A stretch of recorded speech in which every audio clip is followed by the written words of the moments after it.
Witajcie w kolejnym materiale z cyklu Zrozumieć motoryzację. Dzisiaj bardzo ciekawy temat i bardzo ważny temat, bo chodzi o hamulce. Kiedy inżynieria motoryzacyjna zaczęła nabierać rozpędu pod koniec XIX wieku, początkowo nie brano pod uwagę w ogóle hamulców. Był ku temu bardzo dobry powód, po prostu nie były one potrzebne. W końcu tarcie w układzie napędowym pierwszych samochodów było tak duże, że pojazdy były w stanie samodzielnie hamować bez użycia hamulców. Jednak szybkość rozwoju branży nabierała tempa tak szybko, jak prędkość samych samochodów. Moc silnika i masa pojazdu stale rosły. Zaledwie 4 lata po zaprezentowaniu samochodu Karla Benza, brytyjski inżynier Frederick Lanchester wynalazł hamulec tarczowy, na który uzyskał patent już w 1902 roku. Jednak dopiero po kilku dekadach hamulec tarczowy został uznany i na stale wykorzystany. Do tego czasu hamulce zmieniały się dość znacznie. A jak działają hamulce? Podstawowa koncepcja działania hamulców w każdym pojeździe jest prosta. Potrzebujemy zatrzymać coś poruszającego się z określoną prędkością. Hamulce zamieniają energię kinetyczną kół na ciepło dzięki tarciu. Gdy chcemy zwolnić, energia jest stopniowo wytracana, aż się zatrzymamy. Ta koncepcja wykorzystywana jest od zawsze w motoryzacji. Przez dekady zmienił się jedynie sposób, w jaki tarcie jest wykorzystywane po wciśnięciu pedału hamulca. Najwcześniejszy układ hamulcowy składał się z prostej dźwigni, która przesuwała kawałek drewnianego bloku, blokując metalowe koło. Kierowca miał przy sobie specjalną wajchę, po pociągnięciu której drewniany element blokował koło. Ta metoda była skuteczna w przypadku felg stalowych, które były stosowane w pojazdach ciągniętych przez konie i napędzanych parą. Hamulec ten mógł zatrzymać pojazd, który poruszał się z prędkością nie większą jak od 15 do 30 km na godzinę i to oczywiście w niewielkim ruchu. Ale kiedy bracia Michelin wprowadzili gumowe opony pod koniec lat 90. XIX wieku, koła z felgami stalowymi stały się przestarzałe, podobnie jak drewniane klocki hamulcowe. Stały się bezużyteczne z bardzo prostego powodu. Drewniane klocki po prostu zdzierały opony z felg. Kolejnym pomysłem było przymocowanie na stałe do koła dodatkowego elementu i następnie próba zwolnienia bezpośrednio jego, aby nie uszkodzić gumowych opon.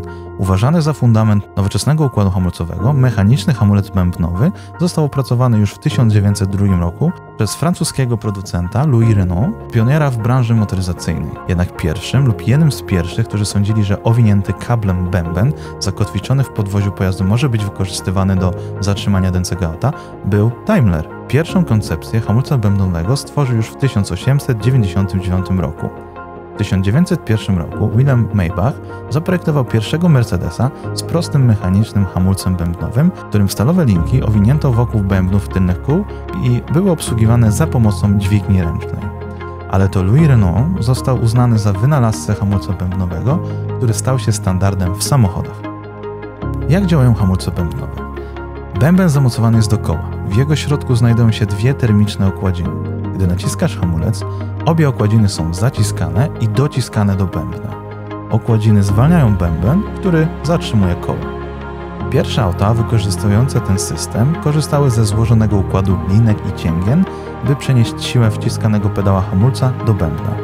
W dużym uproszczeniu pod pedałem hamulca znajdowała się rolka, podobnie jak przy bębnie.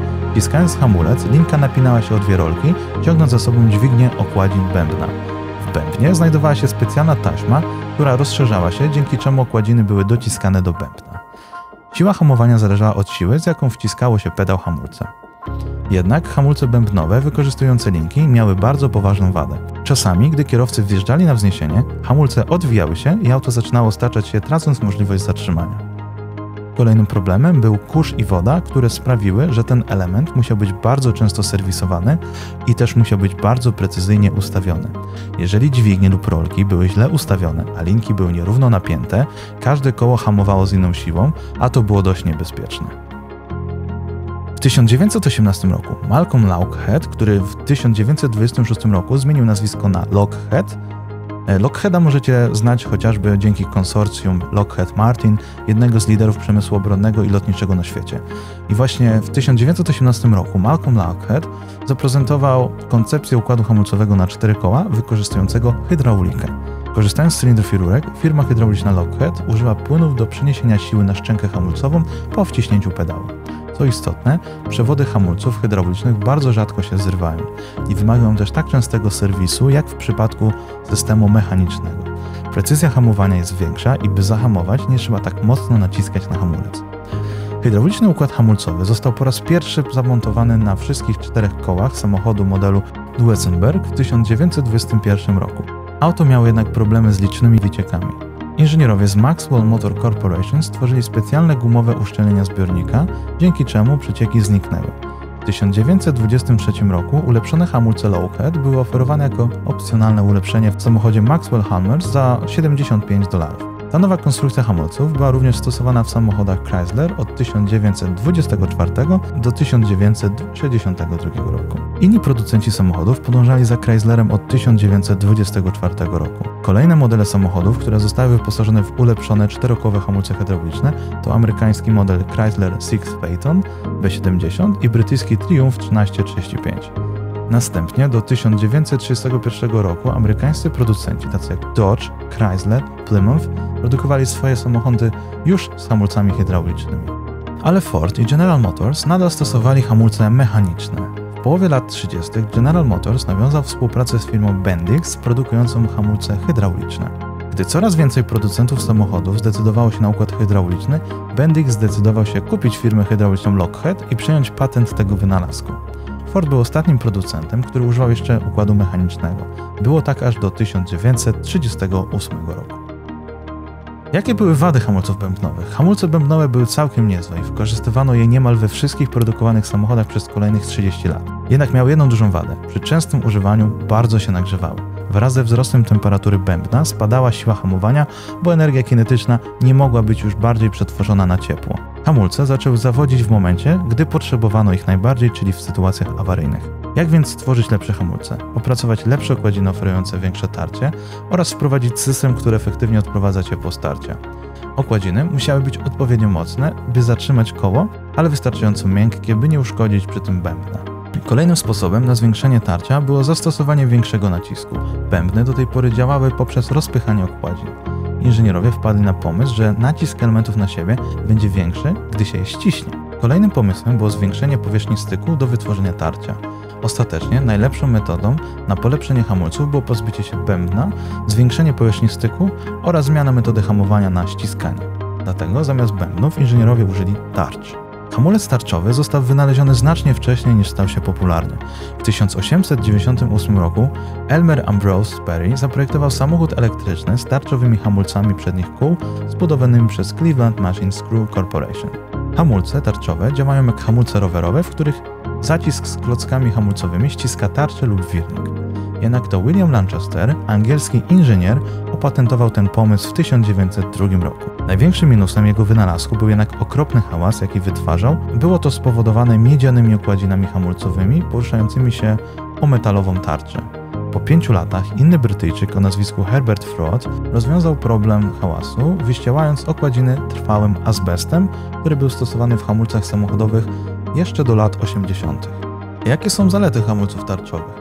Tarcze znacznie lepiej odprowadzają ciepło z prostego powodu. Nie są wewnątrz bębna i dodatkowo chłodzi je przepływające powietrze. Im większe tarcze i zaciski, tym więcej tarcia są w stanie wygenerować i tym lepiej odprowadzają ciepło. Jak w wielu przypadkach zmian w motoryzacji, pierwsze hamulce tarczowe zaczęto używać w wyścigach. Zadebiutowały w Formule pierwszej już w 1951 roku. W 1955 roku Citroën jako pierwszy producent samochodów wprowadził hamulce tarczowe do swoich samochodów. Hamulce tarczowe były droższe w produkcji, ale auta stały się coraz szybsze, było ich coraz więcej, dlatego było to koniecznością. Nie oznacza to, że hamulce bębnowe są niebezpieczne i nikt już ich nie używa. Cały czas korzystamy z motoryzacji z hamulców bębnowych. Kiedy auto hamuje, jego środek ciężkości przesuwa się do przodu, dociążając koła. Oznacza to, że przednie hamulce wykonają średnio około 70% więcej pracy niż tylne, które nie są aż tak obciążane. A że bębny są tańsze w produkcji i w serwisowaniu, nadal stosuje się w wielu pojazdach, głównie lekkich i przede wszystkim z tyłu. Jak sprawić, by hamulce tarczowe były efektywniejsze? Większość sposobów tuningu polega przede wszystkim na lepszym odprowadzaniu temperatury. Niektóre tarcze mają specjalną przestrzeń w środku, by powietrze mogło przez nią przepływać, odbierając ciepło. Spotkamy także specjalne nacięcia pozwalające na wyrywanie rozgrzanego powietrza. Dostępne są także specjalnie nawiercane tarcze. A klocki hamulcowe?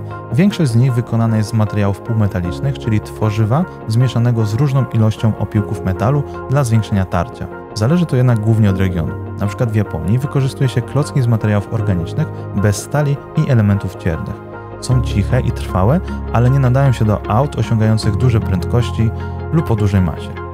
Tarcze w hamulcach wyścigowych nagrzewają się do ponad 500 stopni Celsjusza, dlatego klocki hamulcowe wytwarzane są ze spiekanej stali bez żadnych dodatkowych tworzyw. Dzięki temu działają lepiej w wysokiej temperaturze. Gdyby takie same klocki użyć w aucie do jazdy codziennej, w trakcie hamowania po prostu głośno by piszczały. A jeżeli Twoje hamulce zaczynają piszczeć, zazwyczaj oznacza to, że klocki hamulcowe praktycznie w nim już nie istnieją. Dla bezpieczeństwa producenci umieszczają w nich specjalny znacznik, który odpowiada właśnie za wydawanie tych piskliwych dźwięków. W każdym przypadku niepokojące odgłosy dochodzące przy hamowaniu nie są dobrą oznaką. Jeżeli klocki hamulcowe nie są zużyte, hamulce mogą być źle ustawione lub dostało się do nich jakieś ciało obce, np. kamień. To tyle w temacie historii hamulców i do tego, jak zmieniały się one przez lata. Dajcie znać w komentarzach, jaki kolejny element powinienem wziąć na warsztat i pamiętajcie, jeździcie bezpiecznie. Do usłyszenia, trzymajcie się.